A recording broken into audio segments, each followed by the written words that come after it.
orgullo y felicidad que presento a un gran amigo mío, Cristian Baez Lascano, que yo la primera vez que lo conocí fue en 2006, ya tantos años que lo conocemos, cuando empecé a trabajar el tema de afrodescendiente en Arica, la música y la expresión en esa zona.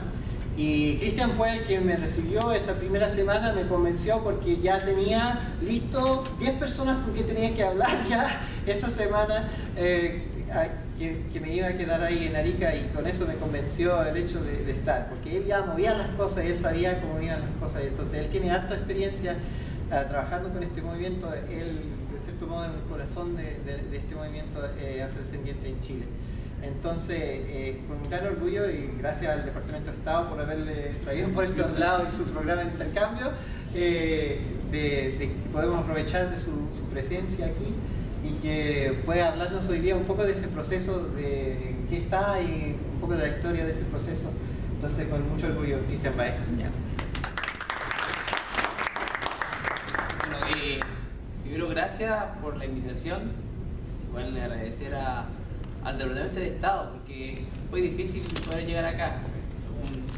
Uno que es latino, chileno, esta burocracia a veces cuesta mucho acostumbrarse. Así que, bueno, agradecer a Juan Eduardo, que a mi amigo, que él estuvo en Arica y es chileno.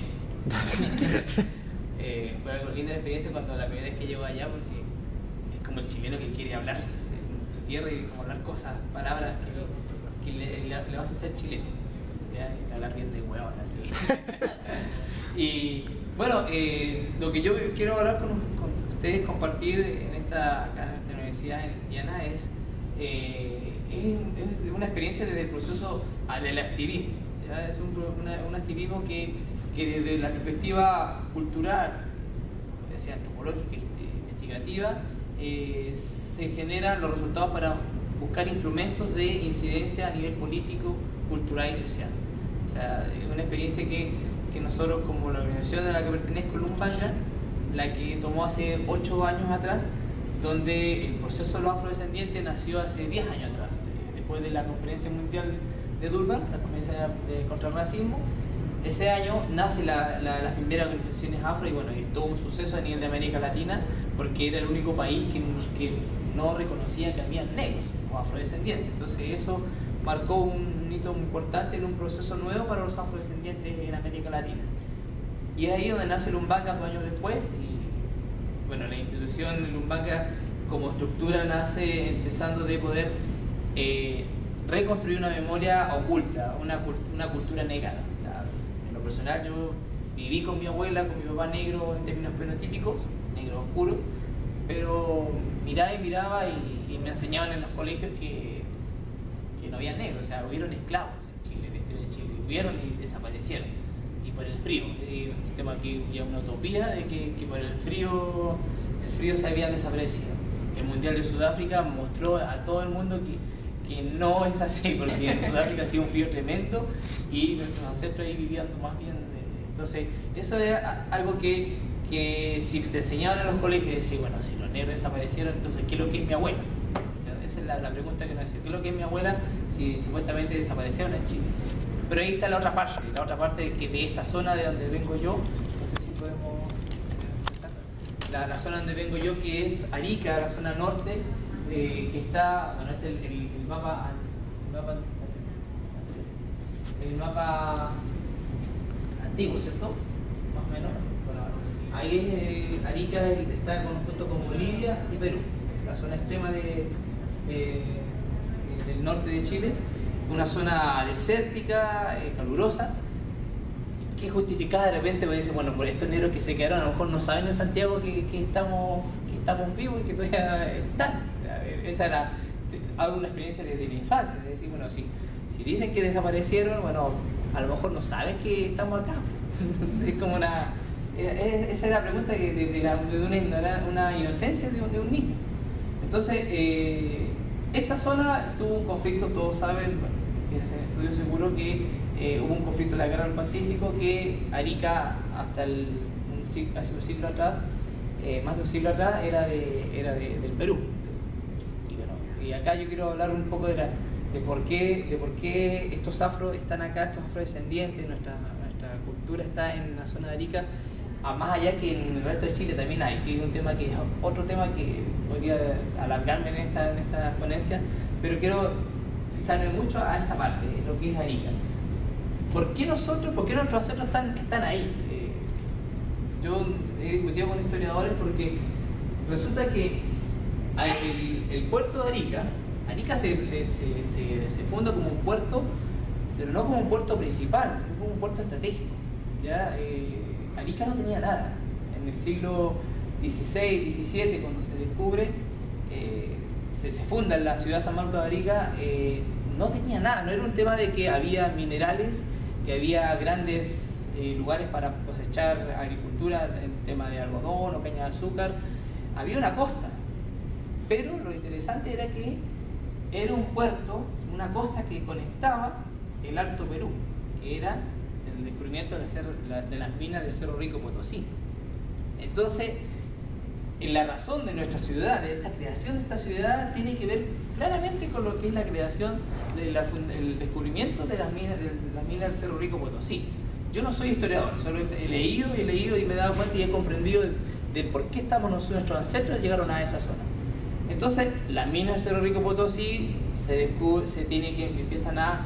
ahí empieza a llegar todo un flujo de mano de obra africana, que supuestamente la mano de obra indígena no servía. Bueno, conmigo me acompaña un afro-boliviano de La Paz de los Yungas, y con él conversamos mucho este tema de la concordancia de nuestra historia, de nuestras tradiciones. Y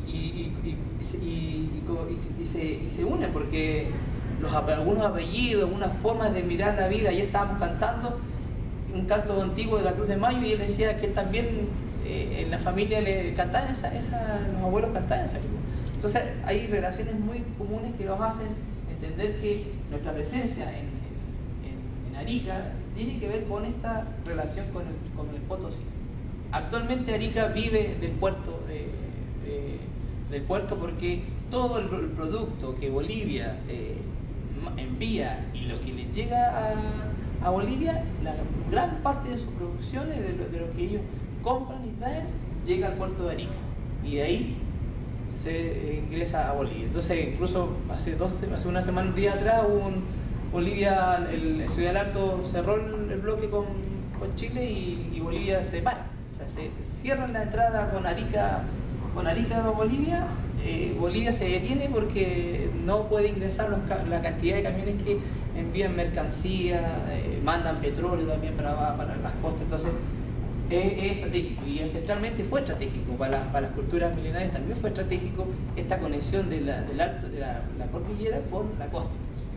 Entonces esa es la relación, a mi parecer, de esta presencia africana en esa zona, ¿ya? Pero en un momento también en esa presencia africana, al cruzar por esa ruta ancestral, está el Valle de Azapa, que es un valle que en esos tiempos tenía como 15 kilómetros de extensión y 2-3 kilómetros de ancho. Entonces, para un agricultor, un latifundista, cosechar algodón en esos predios no era, en términos económicos, estratégico. O sea, no había una razón de decir, con esto, en este valle yo voy a hacerme rico y millonario plantando caña de azúcar o algodón.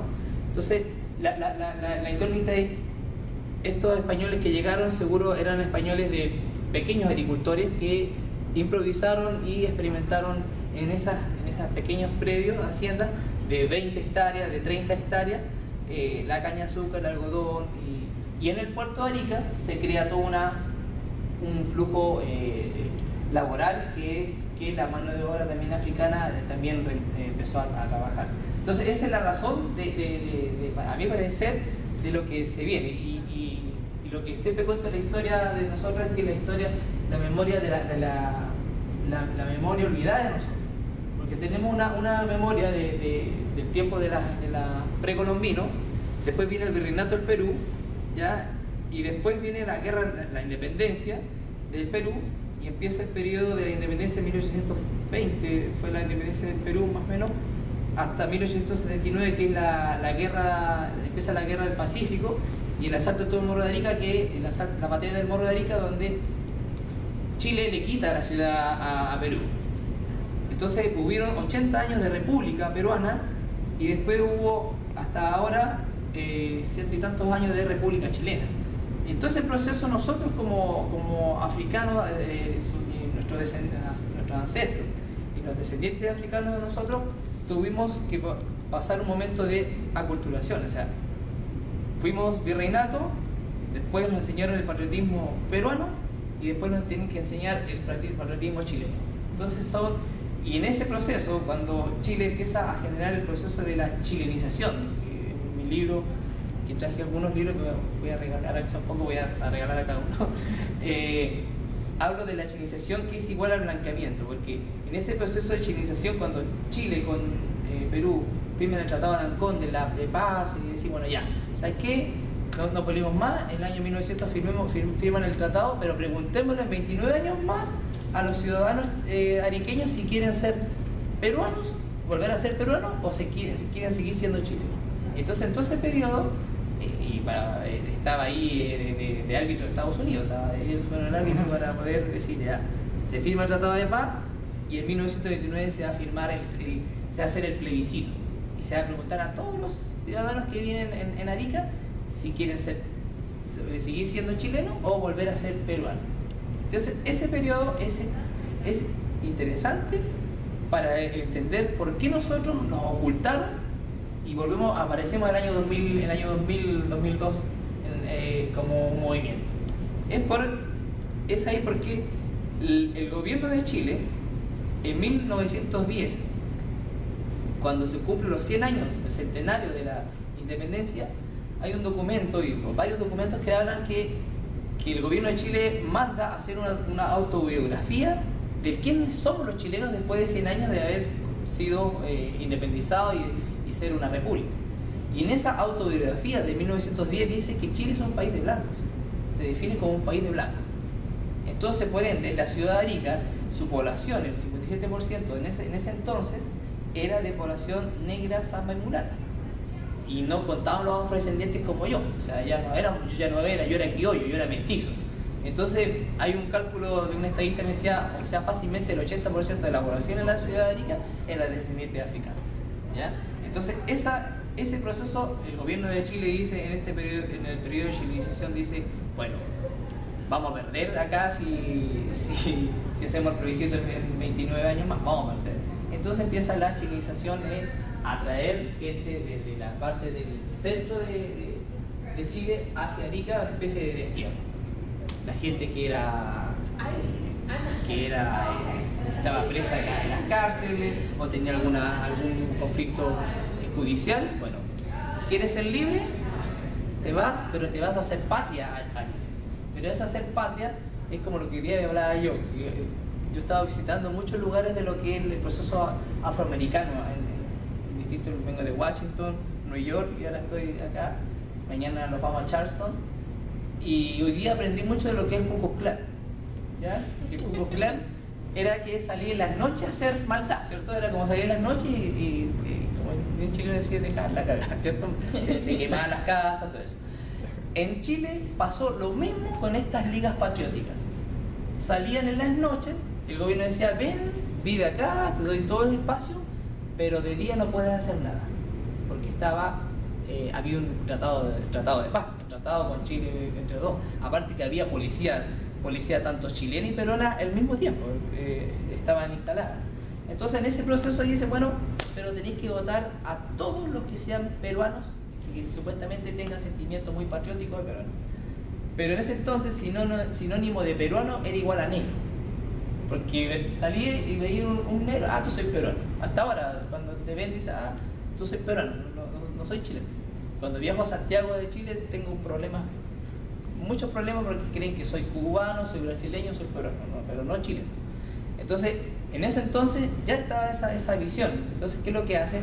Empiezan a marcar las puertas en las noches. En el día marcan las puertas con una cruz y le dicen, tú a la noche si no te vas, venimos a la noche y te matamos. Entonces, eso fue la época del terror. El periodo de chilenización, el periodo plebiscitario o de chilenización, también es igual a la época del terror.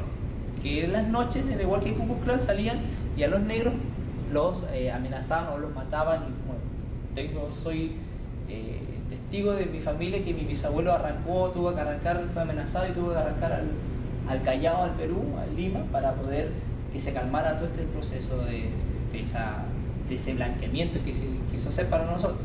Pero los que después al final nunca se hace plebiscito y en 1927 se firma otro tratado y dice, ya, ¿sabes qué? Tú quédate con Arica y yo me quedo con Tacna, Perú se queda con Tacna, que es la ciudad, que las dos ciudades que estaban en litigio. Entonces ahí empieza esta chilenización, doble chilenización, y empiezan a enseñar a nuestros abuelos que para ser chileno había que ser blanco.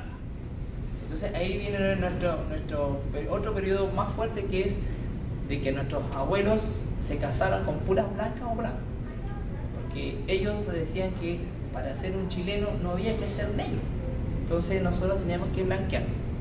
Y son expresiones de amor que no solamente en el tiempo de la esclavitud pasó, sino después siguieron para nosotros. Entonces se avanza ese proceso y después aparece la dictadura, 1963.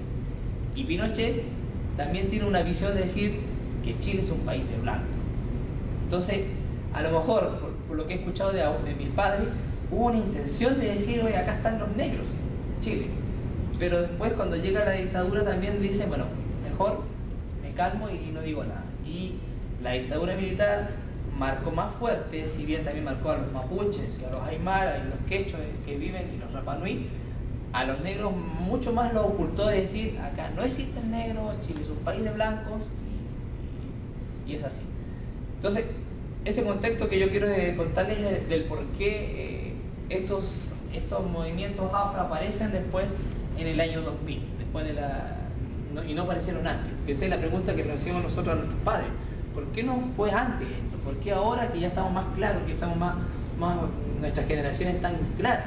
Nuestros abuelos son los negros fenotípicamente, nuestros papás a lo mejor, pero nosotros estamos más claros. Y era un tema de un proceso de entender de que la estrategia de blanqueamiento que hubo para nosotros fue tremendamente fuerte. Y eso en mi libro lo trato a través de las memorias orales de los abuelos para poder entender esta situación. Y ahí Lumbanga crea esta mesa redonda con los abuelos, con 23 abuelos, y empieza a reconstruir esta memoria colectiva. Empezar a que ellos cuenten su historia en distintos temas y hablar de por qué ellos en un momento se negaron a ser blancos. Hay un dicho muy interesante de mi abuela, que cuando mi abuela quería describir una persona, por ejemplo, me fue a buscar una persona, un amigo mío, y ella no se acordaba quién era, pero abuela, ¿cómo era? Le decía yo, ¿cómo? Ay, me decía, es medio achilenado. ¿Qué es lo que es achilenado? Blanco. El achilenado, el concepto chileno es lo que a nuestros abuelos, nuestros padres nos marcaron en este concepto. Y ahí, entonces, ¿qué es lo que es? Si yo practico manifestaciones culturales que tengan que ver con lo peruano, no con lo ancestral africano, sino con lo peruano, era malo, porque sigo siendo más peruano. Y eso fue el proceso de chilenización. O sea, los chilenos decían, todo lo prohibir con cualquier costumbre y tradición que sea peruano. Pero ellos veían desde el concepto actual, en ese territorio mantenían esas costumbres y tradiciones, pero no analizaban profundamente qué tradiciones ancestrales más profundas eran, que muchas de ellas, como carnaval, alguna mezcla de sincretismo religioso, catolicismo y africano y otras formas de comida, tenían una raíz ancestral muy fuerte que era la africana. Y ahí es donde esta reconstrucción de la memoria oral empieza a poder generar estos insumos para nosotros y decir, bueno, defender el discurso de decir, bueno, nosotros hoy día queremos reconocernos, queremos ser parte de este Chile, queremos ser, y no solamente en esta zona de Arica, sino en el resto. Después la historia habla y hay una presencia viva en otros lugares de Chile, en la cuarta región, lo que es por esta altura, por acá, ¿cierto? ¿De Santiago? No, más abajo. Por acá, ¿cierto? Está en pura Atacama ahí. Por acá, por la cordillera. Ah, la Atacama. Por acá, este lugar es la parte de la cuarta región. Antes de llegar a Santiago es una zona también donde hay presencia africana, pero la gente no entiende por qué es crespa, por qué es morena, por qué tiene el labio grueso, por qué tiene manifestaciones culturales que se diferencian al resto de los indígenas incluso, entonces es otro proceso